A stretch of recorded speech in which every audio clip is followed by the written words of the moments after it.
Magandang araw sa lahat ng boxing fans saang panig sa mundo man kayo naruroon. Kakatapos lang ng laban nila Josh Taylor at Teofimo Lopez. Pag-usapan natin yan. Jam-pack at sold out ang laban ni Lopez at Taylor. Sa simula ng unang round, agresibo na agad ang dalawang mandirigma, ngunit ang round na ito, ibigay natin kay Josh Taylor ang panalo.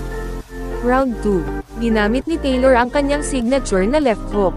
Nang dahil dito, medyo na-outbox ng maaga ni Taylor si Lopez, at sumabog ang kilay nito. Round 3. Nakuha na naman ni Taylor ang pangatlong rounds at tumama ang kanyang mga suntok sa mukha at bodega ni Teofimo, subalit wala itong epekto sa galawan ni Lopez. Talo si Josh Taylor via unanimous na panalo mga buddy. Yan lang muna ang update natin mga boss. Ano ang masasabi ninyo sa laban ni Lopez at Josh Taylor? At ano ang dahilan ng kanyang pagkatalo? Please comment down below mga